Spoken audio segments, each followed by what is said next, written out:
주일학교 광고 준비되셨습니까? 요 찬양부터 먼저 들을까요? 주일학교 광고부터 먼저 한번 보도록 하겠습니다.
이번 순환교회의 주제는 자기의 목적을 찾아가는 주제입니다. 우리가 지금 신앙 훈련을 하는 거하고 똑같은 거죠. 이제 성가대가 서지 못하는 관계로 제가 이렇게 보니까 너무 은혜가 되는 찬양 사역자가 있어서 찬양을 서도록 했는데 볼륨 좀 이거보다 조금 더 크게 키워주십시오.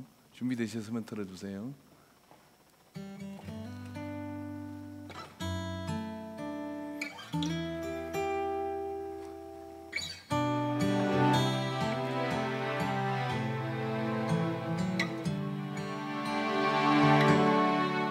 고달픈 삶의 은혜도 무뎌지고 곧 사라질 것에 내 맘 두네. 헛되고 헛된 것들을 바라보며 그 은혜를 놓치며 살았네.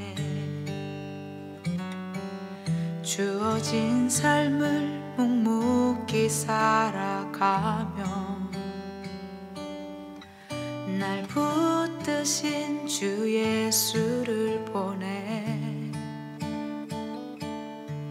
사망 가운데 놓여진 나의 삶은 날 건지신 그 이름 예수. 나의 한숨을 바꾸셨네. 주를 향한 노래로, 소망의 노래로 나의 눈물을 거두신 주 예수 이름 안에 살게 하소서.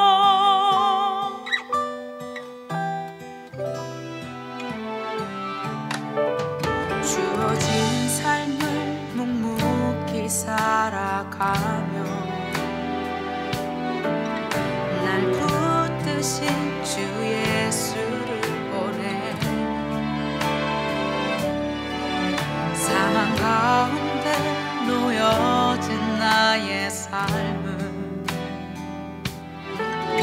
날 건지신 그 이름 예수. 나의 한숨을 바꾸셨네. 주를 향한 노래로, 소망의 노래로 나의 눈물을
아멘. 우리 뭐 찬양 못하게 하면 또 국제적인 이런 분들을 모셔가지고 영상으로 더 큰 은혜를 받을 수 있는 줄 믿습니다. 저분이 누군지는 잘 모릅니다. 근데 은혜로운 찬양을 찾아가다 보니까 가슴이 와서 꽂히더라고요. 예수 이름 안에 살기를 원하는 게 우리의 바람이지 않겠습니까? 근데 참 그게 뜻대로 잘 되지를 않아요. 참 어렵습니다. 우리가 은혜를 받고 그리고 또 하나님께 내게 어떤 집회를 통해서 너는 참 믿음의 사람이다, 그리고 너는 하나님 안에서 구별된 사람이다, 그렇게 해주시죠. 그런데 얼마 가지 않아서 우리는 하나님이 나를 봐주시고 또 나를 뭐라고 인정해 주신 그런 것들을 참 쉽게 이렇게 잊어버립니다. 오늘 여러분이 본문과 성경을 좀 주의 깊게 본다 그러면은 창세기 35장 여기에서 하나님께서 야곱을 이스라엘이라 다시는 야곱이라 부르지 않겠고 이스라엘이 내 이름이 되리라 하시고 라고 한 이 말씀과 그리고 이 언약은 처음이 아니었습니다. 하나님께서 야곱을 네 이름을 이스라엘이라 부를 거라고 말씀하시는 그 부분에 있어서 창세기 32장에서 이미 창세기 32장 27절에서부터 보면 그 사람이 그에게 이르되 내 이름이 무엇이냐, 그가 이르되 야곱이니이다. 그가 이르되 내 이름을 다시는 야곱이라 부를 것이 아니요 이스라엘이라 부를 것이니 이는 내가 하나님과 및 사람들과 기로 이겼음이니라. 그런 말씀이 먼저 있었어요. 그러니까 야곱 강가에서 형 에서가 자기에게 오는 그 두려움 속에서 밤을 지새다가 천사가 와서 씨름을 걸어서 밤새 씨름을 하다가 한도 배가 이글되고, 그리고 난 다음에 야곱이 거기서 깨어지고 그래서 하나님의 은혜를 입어가지고 이스라엘이라는 이름을 얻었습니다. 그런데 얼마 가지 않아 창세기 35장에서 하나님은 또 네 이름을 이스라엘이다 라고 바꿔주셔요. 두 사건의 시간적 차이가 있습니다. 두 사건의 상황의 차이가 있는 거죠. 그러니까 은혜를 받고 내가 이스라엘이라는 이름을 얻어가지고 이제 나는 삶의 모습과 삶의 방향과 이런 것들을 나는 믿음 안에서 오직 성령의 충만함을 가지고 은혜 안에서 살아야 되겠구나라고 이렇게 작정을 하고 삶을 시작하죠. 저도 은혜를 받고 전도사가 되고 난 뒤에는 이제 나는 세상을 다 끊어버리고 믿음 안에 살아야 되겠다 했는데, 이렇게 보니까 다른 전도사들 보니까 좀 비슷한 이상한 그런 행동이 있더라고요. 또 목사가 되고 나면 뭔가 세상이 다 바뀔 것 같은데 여전히 나의 옛 사랑과 옛 모습과 그런 모습들이 일어날 때 심한 어려움을 이렇게 겪게 됩니다. 그런데 야곱 역시도 이스라엘이라는 이름을 가졌지만 그는 여전히 야곱의 속사람, 이 야곱 안에 있는 옛 사람이 자기를 붙드는 모습을 발견하게 되는 겁니다. 오늘 본문이 되었던 창세기 35장의 이 상황은 세겜 땅에 이 야곱의 일족들이 거하면서 디나라고는 딸이 강간을 당하는 일이 벌어지게 됐습니다. 세겜의 문화와 그 풍습이 좋았는지 어땠는지 그들은 은을 주고 그 땅을 사가지고 야곱이 그 세겜 땅에 머물게 돼요. 그런 가운데 디나가 그 성으로 구경을 갔다가 그런 어떤 난처하고 정말 있으면 안 되는 그런 잔인한 일이 벌어지게 됐습니다. 그러고 난데 그 성에 있는 이 일을 저질렀던 왕자가 어떻게 하느냐면 우리가 결혼을 하자 하고 제안을 해요. 그랬는데 그런 불법적인 일이 벌어진 그런 행태에 대해서 이 오빠들은 그걸 붕괴하고 용납이 되지 않았습니다.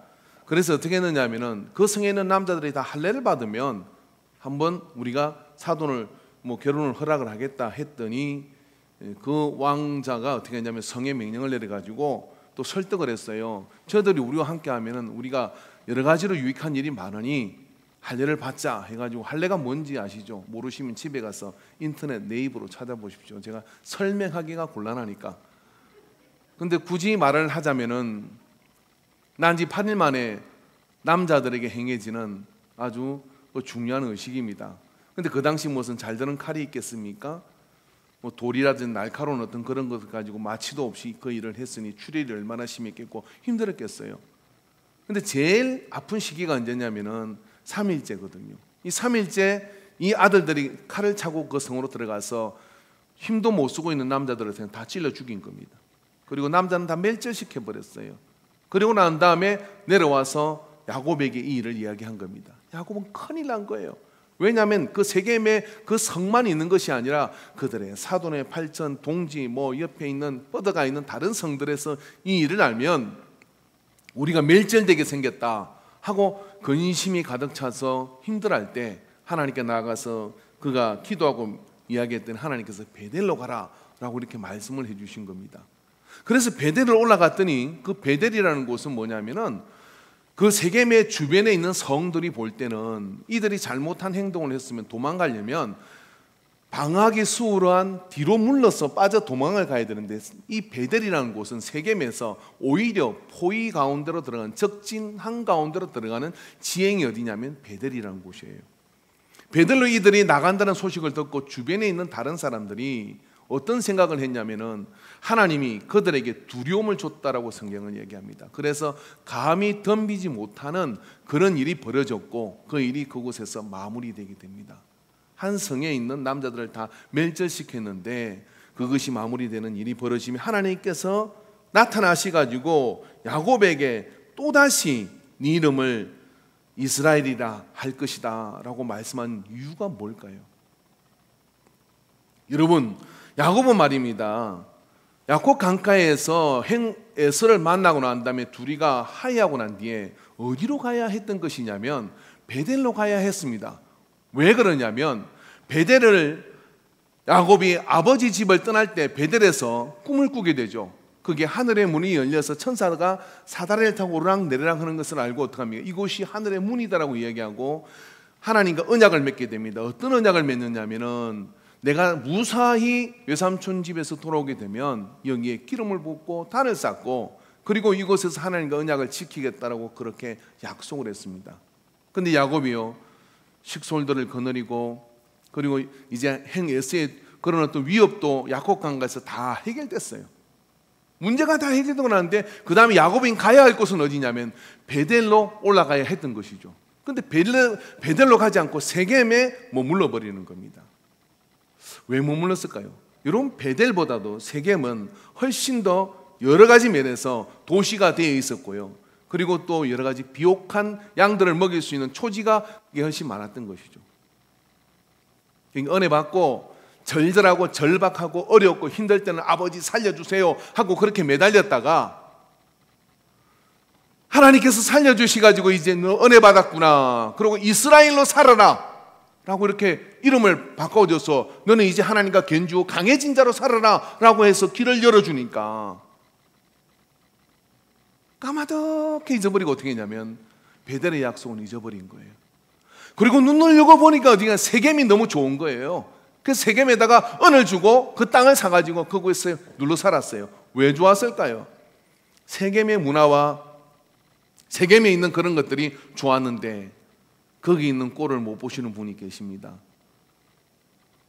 하나님께서는 그 세겜이 너희들이 있을 곳이 아닌 것을 말씀하고 그 길을 뒤흔들어 버리죠.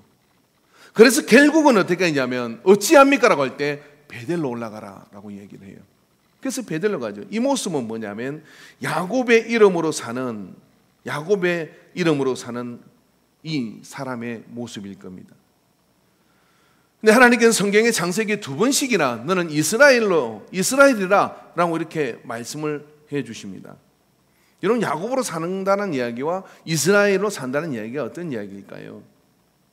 여러분, 우리에게도 야곱만 그런 것이 아니라 우리에게도요 은혜 받고 그래서 속사람이 성령의 은혜를 받아가 믿음으로 말씀으로 살려는 그런 모습도 있고요, 여전히 내가 옛날에 그리고 옛날이라고 말하기도 부끄러울 정도로 현재 진행형인 야곱의 사람으로서의 이 야곱의 모습, 이스라엘이 사람이 아니라는 얘기가 아니라 세상적이고 정욕적이고 계산적이고 마귀적이까지 한, 하나님이 뭔가를 이루어 주시기보다는 내 힘으로 뭔가를 하지 않으면 마음이 편하지 않은 그런 야곱의 모습이 우리에게 있는 거죠.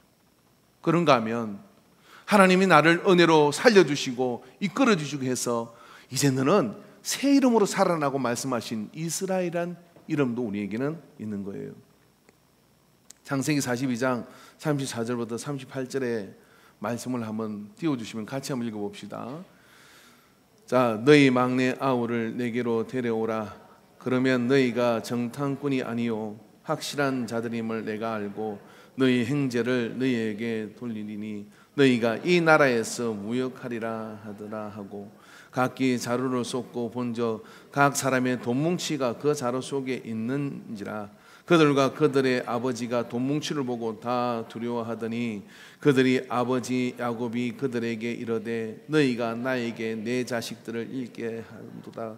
요셉도 없어졌고 시몬도 없어졌거늘 베냐민을 또 빼앗아 가고자 하니 이는 다 나를 해롭게 함이로다. 르우벤이 그의 아버지에게 말하여 이르되 내가 그를 아버지께로 데리고 오지 아니하거든 내 두 아들을 죽이소서. 그를 내 손에 맡기소서. 내가 그를 아버지께로 데리고 돌아오리이다.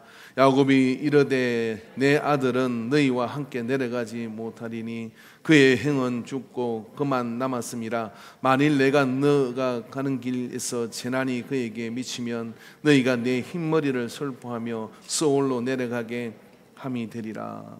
아멘. 무슨 양인지 모르시면 성경을 읽으십시오.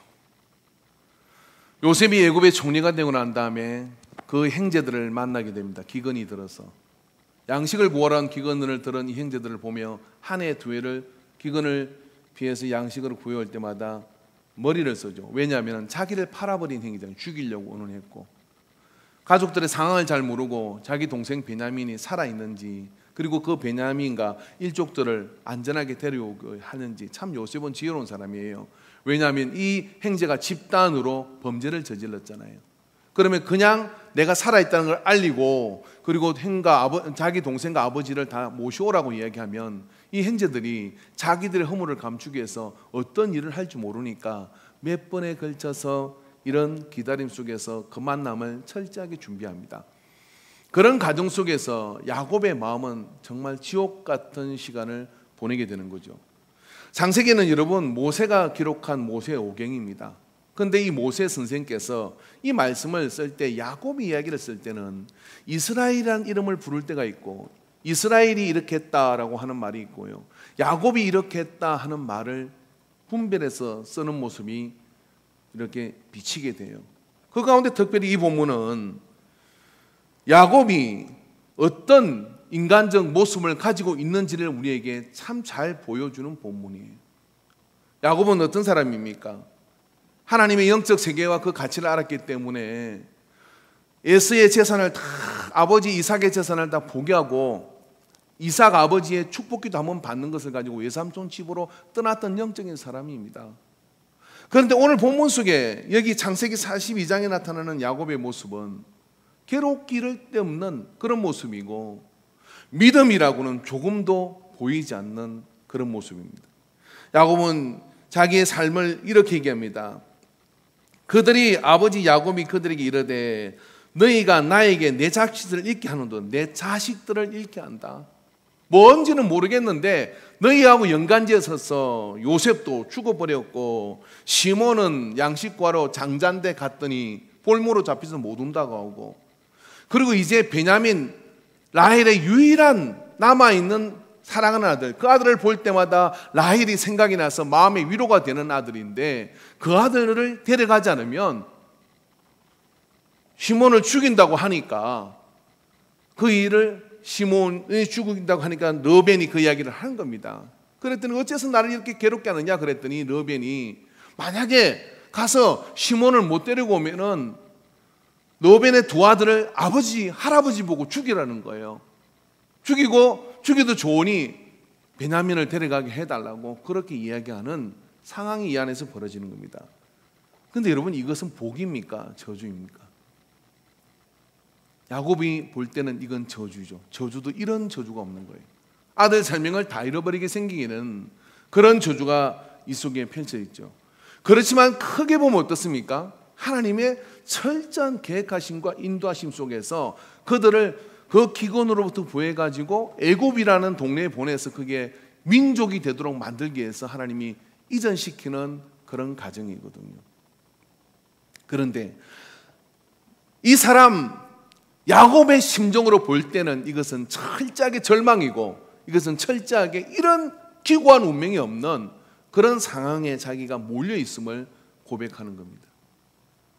여러분, 이 창세기 42장의 이 야곱이 말입니다, 두 번씩이나 이제는 네 이름을 이스라엘이라 하라라고 말씀하시는 그 본문의 주인공이라는 사실이 믿기지 않을 정도로 하나님을 대면하고, 하나님께서 너는 내가 이제 이런 믿음의 사람으로 쓰겠다, 너는 내가 이제 이런 어떤 하나님 역사의 사람으로 쓰겠다라고 그런 인침을 받은 사람이라고 보기에는 너무나 초라하기 이를 데 없는 모습을 이 사람 속에서 보게 되는 거죠.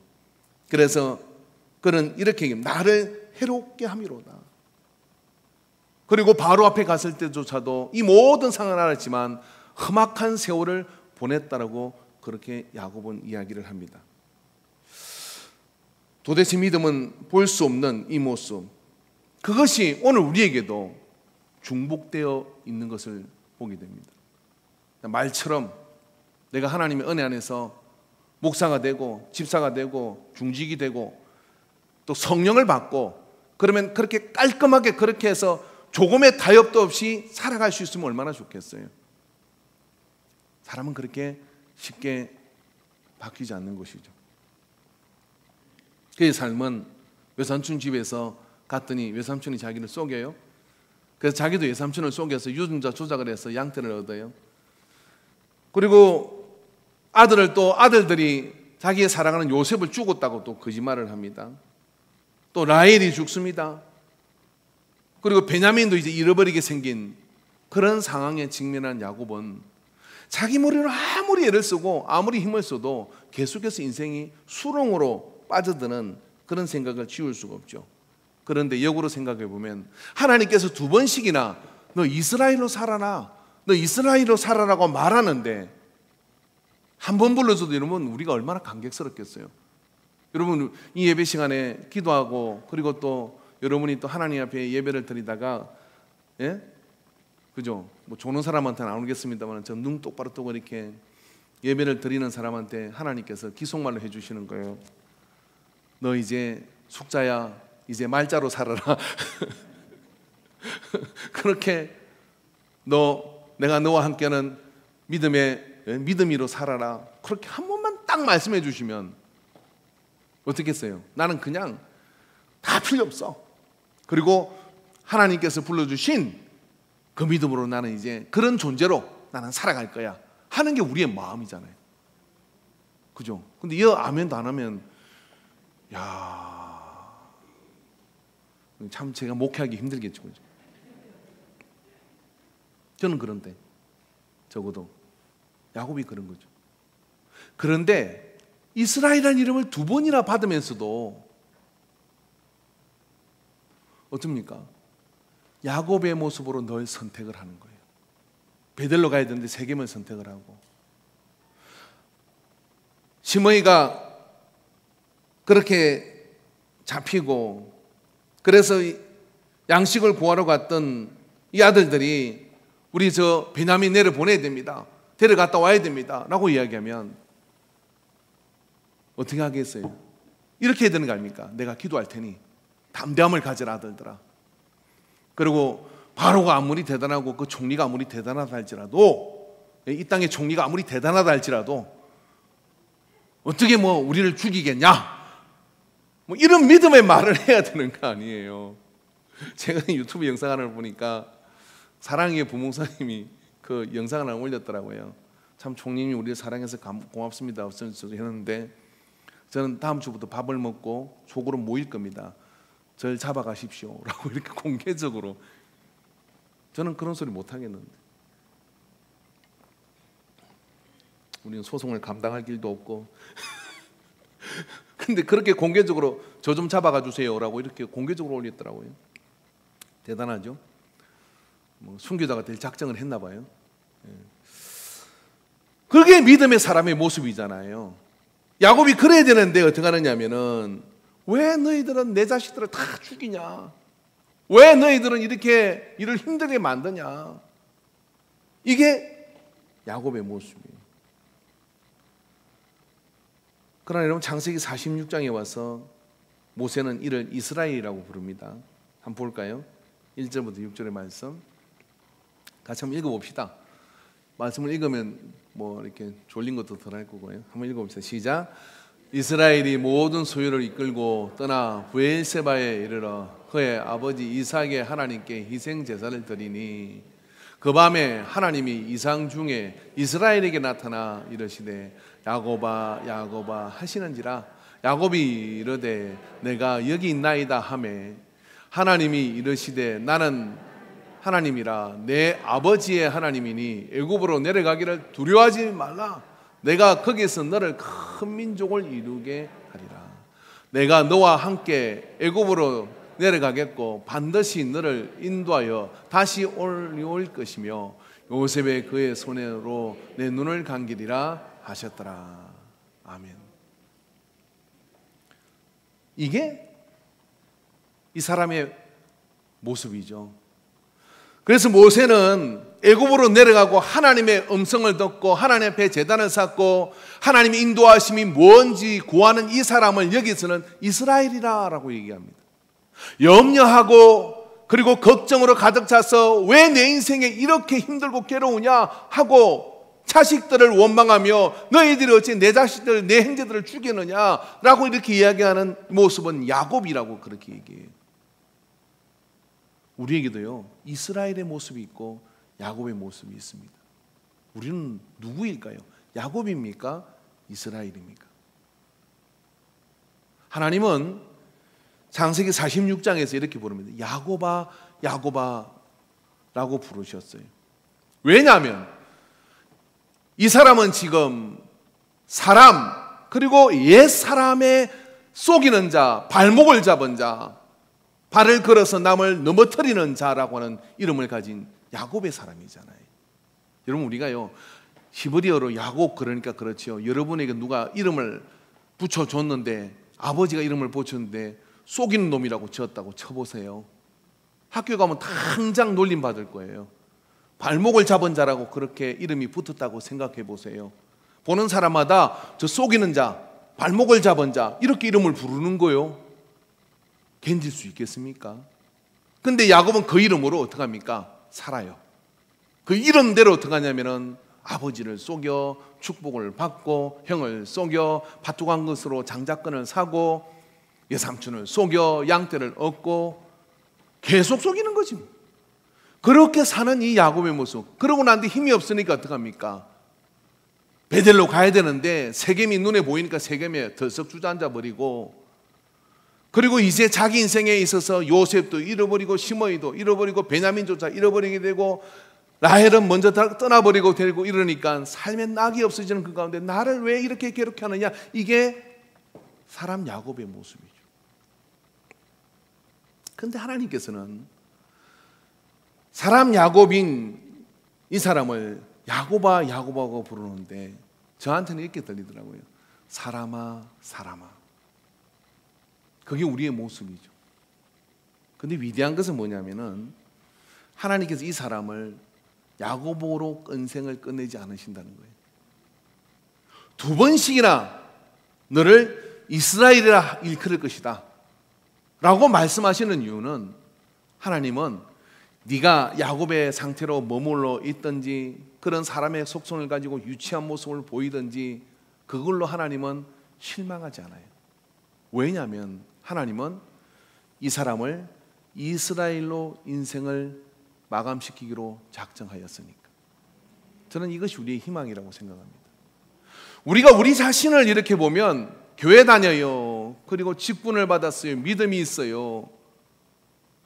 그러면 안 되는 거잖아요. 그러면 안 되는 그런 모습들이 누구도 가릴 수 없는 우리 자신을 솔직하게 한번 드러내놓고 보면 우리에게는 여전히 야곱의 모습이 있는 나를 발견하고 낙심하고 절망하고 내 같은 이런 존재가 어떻게 하나님 앞에 하나님 역사를 인도해 갈 수 있을까 하는 절망에 부딪히게 되죠.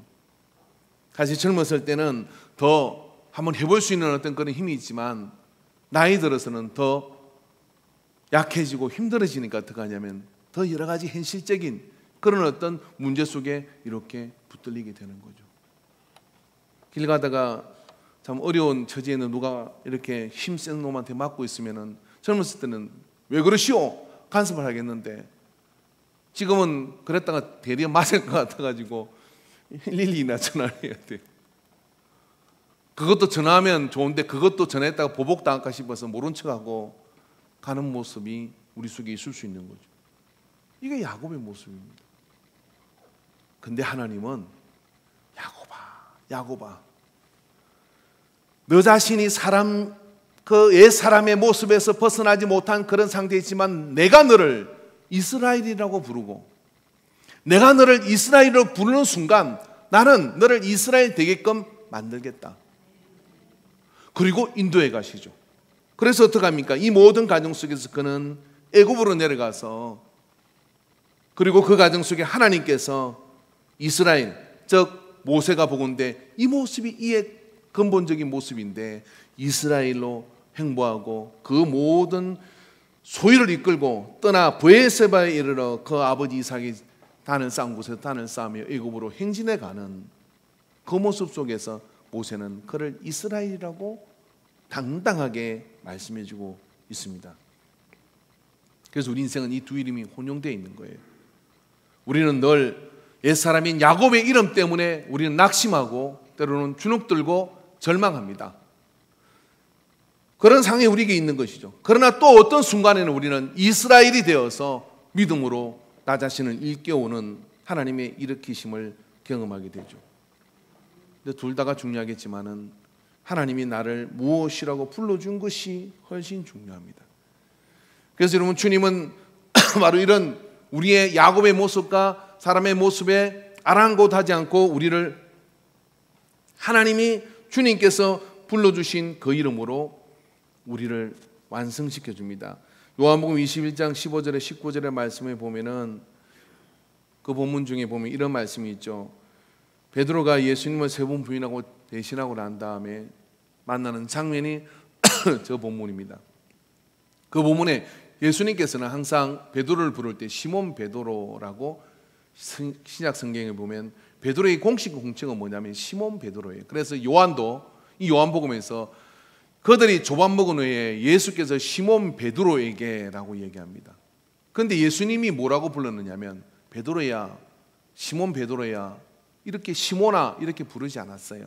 뭐라고 불렀냐면 이르되 요한의 아들 시몬아, 내가 이 사람들보다 나를 더 사랑하느냐 하시니 이르되 주님. 베드로라는 이름을 빼버렸어요. 왜 뺐을까요? 하나님께서 야곱을 다시는 내가 이제 야곱이라 부르지 않겠다. 하나님께서 속이는 자라고 너를 부르지 않겠다. 사람들에게도 그렇게 일컬어지는 삶을 허락하지 않겠다라고 말씀하시고 야곱아 야곱아라고 부르시는 것처럼 하나님께서는 주 예수님께서는 시몬의 이름을 베드로라고 불러주셨어요. 그럼 적어도 예수님은 베드로라고 불러야 되잖아요. 그런데 사람의 모습으로 그 하나님을 만나기 전에 옛 사람의 상태로 주저앉아 버리고 옛 사람의 상태로 머물러 있는 우리에게 하나님이 야곱을 찾아가시고 예수님이 베드로를 찾아가셔가지고 그래 너 야곱 맞아. 그래 너 요한의 아들 시몬 맞아. 그러기에 너에게는 그런 모습이 있어. 그러니까 너 나 따라오지 마. 내가 너한테 2번씩이나 이스라엘이라는 이름을 줬는데 너 어떻게 그렇게 믿음 없는 말을 할 수 있어? 라고 한 것이 아니라 야곱아 걱정하지 마라. 내가 저 애굽에서 너에게 복을 줄 것이다. 요한의 아들 시몬에게 요한의 아들 시몬아 사람의 아들 너 그래 사람의 아들 맞아. 그러나 나는 너에게 양을 맡길 것이고 나는 네 이름 위에 내 교회를 세울 것이다 라고 말씀해 주신다는 거예요. 그래서 여러분 조금 전 읽었던 그 요한복음 22장 15절에 19절의 말씀을 보면요 그 뒤에 18절부터면 내가 진실로 내게 이르노니 내가 젊어서는 스스로 띠를 띠고 원하는 곳으로 나섰거니 다녔거니와 늙어서는 내 팔을 벌리리니 남이 내게 띠띠우고 원하지 아니하는 곳으로 데려가리라. 이 말씀을 하시면 베드로가 어떤 죽음으로 요한의 아들 시몬이 죽는 게 아니에요. 요한의 아들 시몬이 사명의 길을 가는 게 아니에요. 베드로가 어떤 죽음으로 하나님께 영광을 돌릴 것을 가리키심이라. 그의 마지막과 결론은, 야곱의 마지막과 결론은 이스라엘 그 이름으로 완성되는 겁니다. 베드로 그 이름으로 완성되는 겁니다. 때로 여러분 우리에게 유치하고 치졸한 어떤 그런 모습, 또 우리에게 믿음이 있는 사람이 어떻게 저럴까 하는 이런 어떤 그런 실망이 여러분에게 엄습하거든. 사단아 물러가라 라고 외치시고, 내가 어느 순간에든지 하나님께 나를 불러주시고 기도하고 그리고 말씀 안에 있었던 나를 새롭게 조명하시고 내게 사명을 주고 비전을 주고 그리고 나에게 지명하여 너는 나의 소중한 딸이고 아들이다 그렇게 불러주시면 내가 너에게 함께 이와 같은 일을 이룰 것이라고 말씀해 주신 그 은혜 받았던 그 순간에 그게 하나님의 결정입니다. 그게 예수님의 결정입니다. 사단이 그의 손에서 우리를 빼앗으려고 하고 악한 마귀는 여러 가지 상황 속에 우리가 넘어지게 하거나 혹은 또 우리가 그런 위협을 받거나 그런 상황에서 정말 믿음의 모습이 아닌 그런 모습을 보이게 만들지만, 예수님께서는 베드로에게 네가 나를 부인할 것이다 라고 말씀하시잖아요. 그것 때문에 내가 너를 미워하지 않는다고 이야기를 하는 겁니다. 오히려 네가 그 요한의 아들 시몬으로 가 있는 그 자리에서 너 요한의 아들 시몬 맞아? 그런데 네가 있어야 될 것은 베드로야. 너 야곱 맞아? 그러나 네가 있을 것은 내가 너를 이스라엘로 불렀으니 이제 이스라엘의 이름으로 살게 될 거야. 이게 하나님의 견인이요 의지입니다. 여러분 우리에게요 이것을 믿으시기를 바랍니다. 여러분 이런 거 있잖아요. 우리가 결심을 합니다. 나는 이제 다시는 주의를 빠지지 않을 거야. 그 결심한 분이 아무도 없구나. 나는 다시는 새벽 기도를 절대로 빠진 일이 없을 거예요. 아프거나 죽거나 뭐 그런 거 없이는. 나는 다시는 누구한테 욕을 하지 않을 거야. 나는 다시는 뭐 정말 누구를 미워하지 않을 거야. 많은 결심들을 하죠.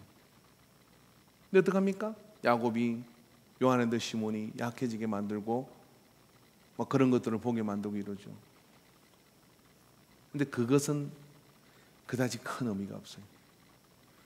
중요한 건 뭐냐면 하나님이 나를 베드로로 이스라엘로 쓰기로 작정한 게 99중 아니 100%예요.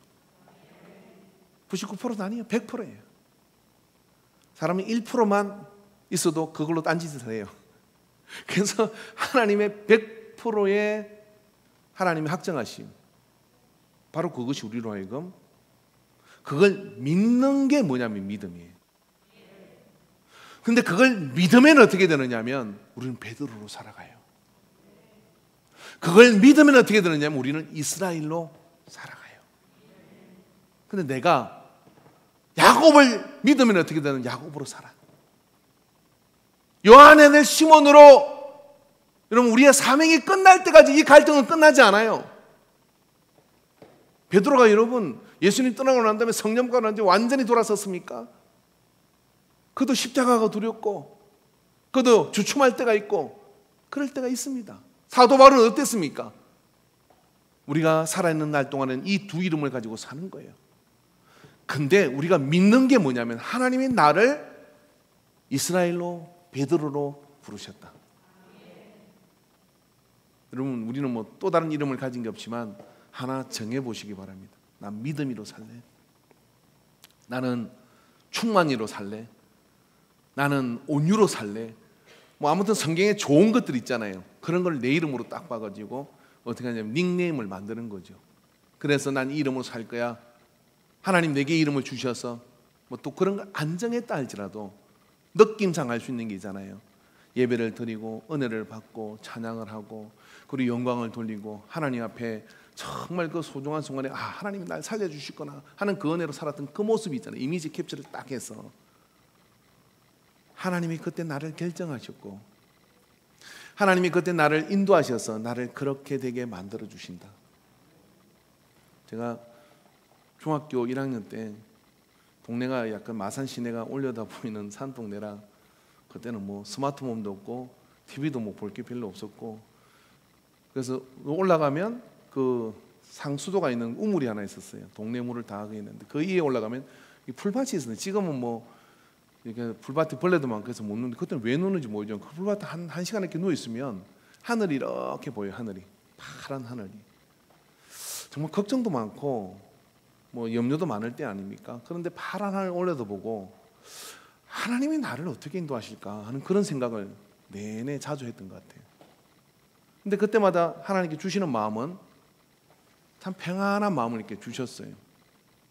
가끔 제가요 혼탁함이 밀려오거나 또 계산적인 생각이 이렇게 밀려오거나 그럴 때마다 그 장면이 이렇게 떠올라요. 저한테는 하나님이 그때 나를 보시고 내가 너를 지명하여 어린 놈이 새벽기도 아버지 따라가서 기도할 때 그렇게 지명하여 불러가지고 인도하셨다는 것이 저를 정화하는 능력이 있더라고요.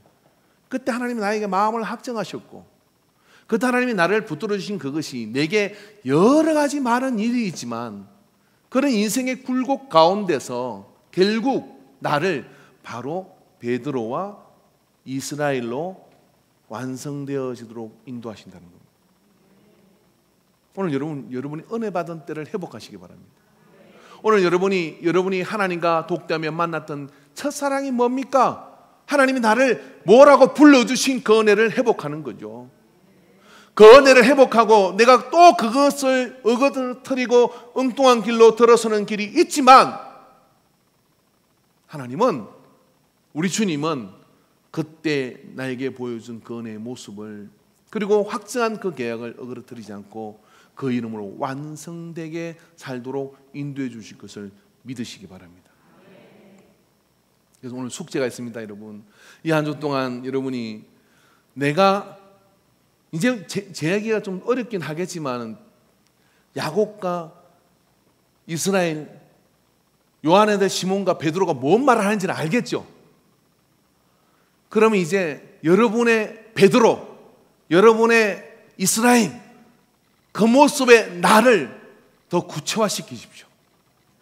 그리고 그걸 탁 붙드세요. 그리고 붙들고 어디로 가야 되느냐면 마귀가 와서 너 야곱 속이는 자 너 사람이잖아. 사람의 아들 요한 요한의 아들 시몬이라고 이야기할 때 아니야. 주님이 나를 베드로라고 부르셨어. 아니야. 하나님이 나를 하나님과 견주어 강해진 자라고 불러준 이스라엘이야. 이걸 믿는 것만큼 우리의 믿음은 성장해요. 이걸 믿는 것만큼 우리는 변화될 수 있어요. 이걸 믿는 것만큼 우리 안에 다른 삶이 열리게 되는 거죠. 한 주 동안 여러분 그 이름들을 사진을 지시든지 아니면 오래된 성경을 한번 펼쳐보세요. 거기에 뭐라고 써놓은 게 있을 거예요. 이렇게 종이에다가 막 눈물을 절절 흘리며 오늘 예배 안 놓은 분이 있는데 은혜를 받았다고 막 누구라고 말하지는 않겠습니다만 공개적으로 이야기해야 돼요. 하나님 내게 새 이름을 주셨다고 막 그러고 밥 사주고 간증하더니 안 왔어요. 근데 그분에게 실망하지 않아. 저는 그 이름대로 될 거니까 할렐루야 그 이름대로 될 거니까 제가 그거 실망해서 목회를 안 해요. 저 꼬라지도 별로 다른 게 없으니까. 근데 그 이름대로 그 은혜에 하나님과 만난 그 시간의 정의가 그 시간의 정체성의 그런 확인이 참이더라고요. 참이라는 이야기는 그대로 돼요. 할렐루야. 그게 속임이 아니에요. 하나님께서 그렇게 부르시면 그렇게 되게 만드는 겁니다. 왜냐하면 전능하신 하나님이니까. 왜냐하면 역사의 판도로 움직여서 그렇게 되도록 만드시니까요. 가끔 하나님 우리한테 뭐라고 말씀하시면 아유 그런 일이 내게 일어나겠습니까? 라고 생각할 수 있잖아요. 그런데 말입니다. 믿어보십시오. 어떻게 믿냐면 저는 내 모습을 볼 때 전혀 그럴 가능성이 0.00001%도 없는데 아버지께서 그렇게 불러주신 항송할 따름입니다. 그러나 염치 없지만 아멘하고 믿겠습니다. 하고 믿고 낼놈 이걸 내 것으로 만드십시오. 그리고 그렇게 못 산다고 했지만 그러나 하나님이 나를 그렇게 불러주셨다 하는 것을 가슴에 품고 한 걸음 한 걸음 한 걸음 옮겨놓으면 어떻게 되냐? 하나님은 절대로 실언하지 않아요. 헛말을 하지 않으셔요. 하나님은 절대로 우리를 사기치지 않으십니다. 내가 그렇게 부르면 그렇게 되는 것이에요. 누가요? 권위자이시고 전능자이시기 때문에. 오늘 여러분 뭐 세상의 교회를 어떻게 하든 우리를 뭐 어떻게 하든 사실 그게 중요한 게 아니죠. 우리가 하나님이 우리를 뭐라고 하셨는지가 중요하고, 그 뭐라고 하시는지를 붙들고 나가는 것이 믿음의 행렬이고요. 그걸 통해 하나님은 세상을 인도하시고 바꾸십니다. 그랬습니다. 죽었던 아들 요셉이 살아 있었고, 그리고 그 요셉이 총리가 되었고, 없어졌다고 생각하는 요셉을 하나님께서 어떻게 합니까? 장자를 만들어요. 여러분, 이스라엘의 장자가 바뀝니다. 요셉을 장자로 세웁니다. 그리고 하나님께서는 이 애굽에서 그들은 민족이 되게 할 뿐만 아니라, 야곱이 애굽에서 죽고 난 다음에 요셉이 장례를 무려 2달을 치러요. 그리고 가나안으로 그 유구를 인도해 가지고 그곳에서 거대한 국가장으로 치르게 됩니다. 그러고 난 다음에 다시 어떻게 합니까? 그 야곱의 그런 여정과 그 속에 이루어진 그 믿음은 그 자손들에게 전설이 되어지는 거죠. 험악한 세월을 보냈다고 하였으나 하나님이 이스라엘이라고 부르는 순간 그게 그 민족을 대표하는 이름이 되어버리고 말았어요. 우리를 통해서 그런 역사를 이룹니다. 우리에게 믿음, 하나님이 나를 뭐라고 하시는지 믿음이 있으면, 오늘 우리가 특송을 들었는데 그 찬양 속에 보면 그 이름 안에 있기를 원합니다. 그 이름 안에 있기를 원합니다. 원하지만 그렇지 못한 모습 속에 우리가 얼마나 절망하고 좀 슬퍼할 때가 많습니까? 그러나 그 이름 안에 그가 나를 부르시고 내가 그를 부르신 그 이름 안에 우리가 있을 때 하나님은요 우리를 그렇게 만들어 가시는 것을 확신하는 그 은혜 속에 여러분의 인생과 모든 상황이 바뀌어지고 새롭게 되는 역사가, 그 역사의 주인공들이 다 될 것을 확신합니다. 기도하겠습니다.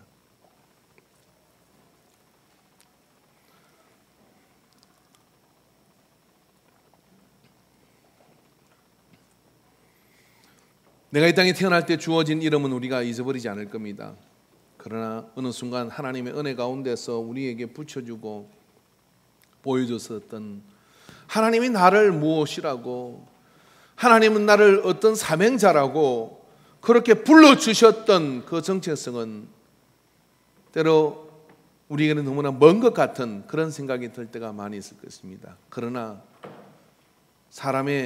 옛 사람의 모습과 그것은 우리에게 더 이상 영향을 줄 수 없습니다. 우리의 인생의 결론은 하나님이 나를 뭐라고 불러주신 그 이름에 있음을 확신하시기를 축원합니다. 이 시간 잠깐 기도하도록 하겠는데요, 같이 기도할 때 새 이름을 붙들고 기도하시기를 바랍니다. 주님이 불러주신 새 이름을 붙들고 이제는 사울로 살 자가 아니라 바울로 사는 자이고, 늘 주님께서 불러주신 이제 베드로로 살고 이스라엘로 살기를 원합니다 하는 고백을 가지고 주 앞에 그 이름들을 기억해내시길 바랍니다. 주여 삼창하고 기도합니다. 큰 소리로 기도합니다. 주여, 주여,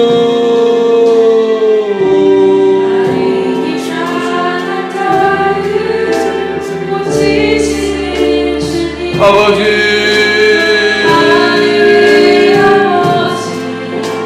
주여,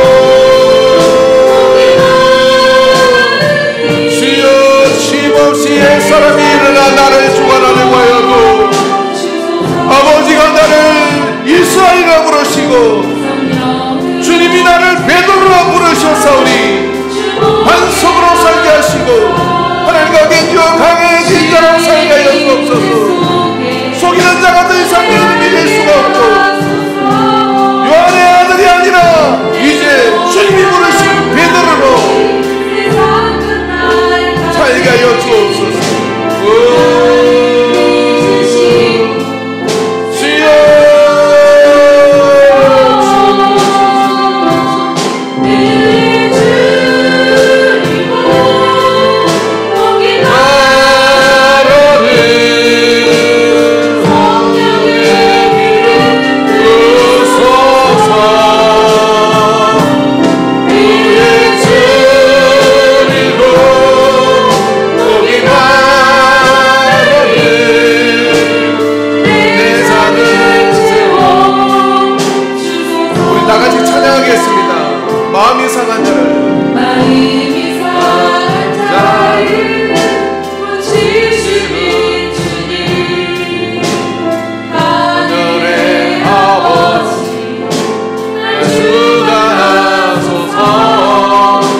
이름을 받아 주시옵소서. 주님, 우리가 무릎으로 기도하고 묵상으로 기도하고 골방에 들어가 기도하고 그렇게 주님의 말씀을 삼하고 나갈 때마다 사람의 아들, 그 옛 사람의 이름이 아니라 아버지께서, 주님께서 불러주신 새 이름으로 의지하고 나아가며 담대하게 하여 주시옵소서. 오늘 이 예배 가운데 우리 안에 새 이름이 회복되도록 역사해 주시옵시고, 주님이 나를 부르신 그 이름을 따라 주께서 나를 인도하심을 확신하게 하옵소서. 예수님의 이름으로 기도합니다. 아멘. 여기에 모인 우리